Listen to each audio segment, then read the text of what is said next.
Most outpatient clinics think they already understand their patient's journey, but when I ask them to actually map it step by step from initial request to follow up, the room goes silent. And every single time I ask, have you seen the full patient journey laid out from patient request to follow up? They tell me no, because they didn't know they were supposed to. I've spent 20 years as a nurse on the floor behind the desk inside the EMR, and I've recently been working directly with outpatient clinics across the country who are trying to do better but don't know where to start. By the end of this video, you'll know how to map your full patient flow and spot the specific gaps that are silently dragging down your performance scores. Because from private practice to community clinics, the patterns are the same. High impact, low visibility issues are the number one thing murdering private practices during this shift to value-based care. It's costing clinics thousands, and for many, it's the reason they're on the verge of losing autonomy or shutting their doors entirely. So let me say this plainly. You cannot optimize until you understand your people and your gaps. You can't throw quality initiatives at a practice manager who's overwhelmed, unclear, feeling unsupported, and expect meaningful change. And you definitely can't do it if you haven't audited where they actually are. That includes if you're the practice manager watching this video yourself. Because what I've seen is the practice manager in that situation will default to the easiest improvement activity they can find just to check a box and say they implemented something. That's a problem, a major problem. Every clinic is different. Every team has different capacity. Every improvement activity carries different weight depending on your practice's gaps. So no, you can't just treat every clinic the same. There is no cookie cutter fits, which means you need a different, specific, tailored strategy to your office. And that strategy definitely does not start with picking one initiative and hoping for the best. So let me walk you through how this plays out, because I've seen it over and over and over in clinics I've either worked with or have just talked to. But before I do, I need you to understand this one important fact. What we're currently asking practice managers to do right now is unprecedented. They weren't trained to pivot an entire care delivery model to meet value-based metrics. They were trained to comply and run the system smoothly, not to rebuild or reposition it. Just like most physicians weren't trained to run their clinic like a business, most practice managers weren't trained to lead a business quality driven transformation. But the pressures on both of them to improve performance, to hit quality metrics, to show outcomes, or bleed out. So that's what this series is about, helping you build visibility and traction before it's too late. Here's a perfect example of high impact, low visibility issue that's taking practices right now. Cost. In value-based, if cost isn't being managed, it will hurt your score even if you're not tracking it. The system is. Check out this chart from Health Monits. So most practice score in the 15 to 18 range. And then a little bit below average performers, their majority is in 0 to 3 points. But if you really pay attention, there are way more practices that fall below average than above it. Why? Because the shift is already happening and most practices aren't ready and they're having a hard time getting ready. I worked with a clinic whose manager was told to improve quality. She was overwhelmed, but she gave it her all. She launched a BMI initiative. She rolled out a mammogram outreach. Numbers went up. But when their final MIP score came in, everyone was confused, especially the practice manager. Here's what happened. Promoting interoperability, 22.5. They have Epic, so that was easy for them. Quality, 18.3. Improvement activities, maxed out at 15. Cost, 0. Final score, 58.8. Nowhere near 75%. Now, why did this happen? Because the real gap wasn't screening, it was follow-up. Their diabetic patients had the visits, but were not returning for the follow-ups. A lot ended up in the ER, And it wasn't just one or two, it was a trend. Because remember, this year, cost and quality are worth 60% of your overall score. So it's reasonable to deduce that if you have high cost, the quality would also be affected. Multiple ER visits, 0 points in cost, TIN flagged as high cost. All that effort and it didn't move the needle. Now, imagine you're the physician tied to that TIN. You're labeled high cost, poor follow-up. Do you think other doctors want to team up with you under group scoring? Do you think they want to refer their patients to a clinic struggling to close the loop? Because under value-based care, shared accountability is real. Now, imagine the staff putting in all that effort only to find out it wasn't enough. This is why in this video and the last one, we're still focused on leadership.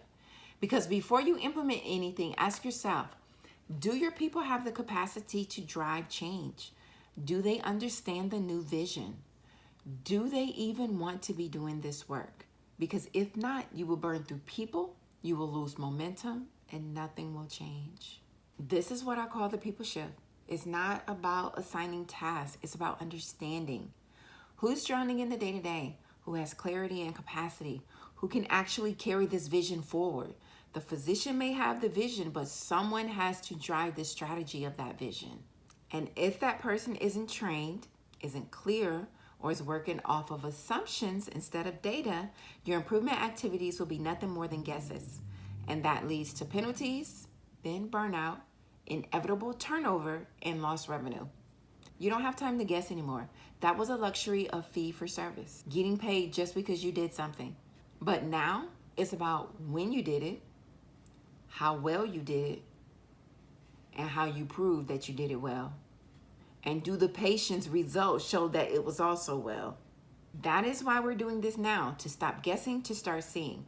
Because every year brings more measures, more mandates, and less margin for error.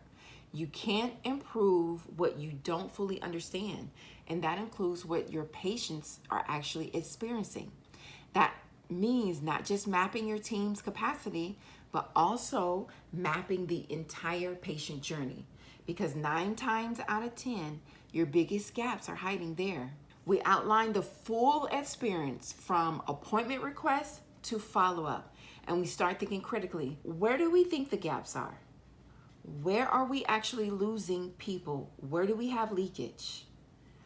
Let's walk it together using Dr. Avery James Clinic.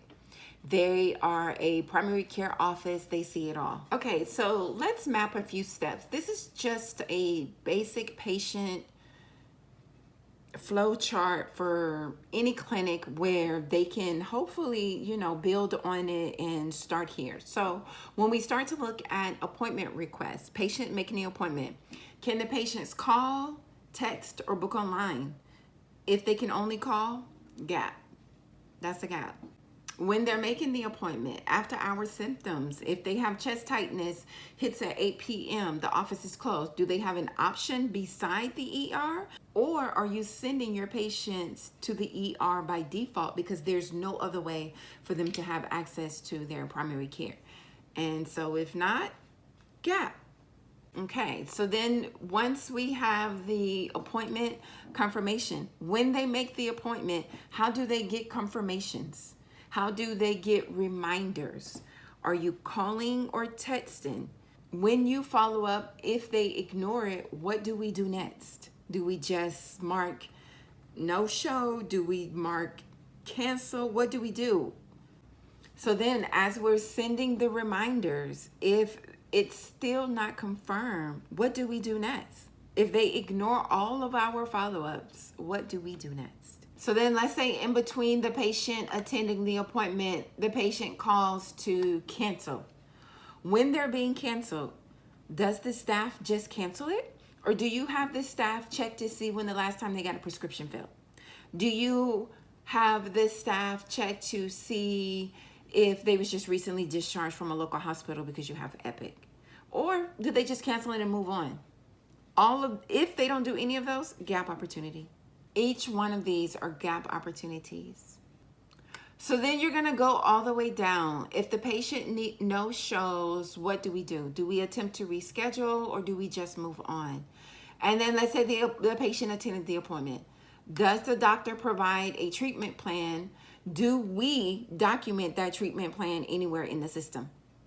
If there is a referral or if there are tests prescribed, how do we follow up? Do we follow up? When the tests come in, what do we do? Do we look for the tests to come in?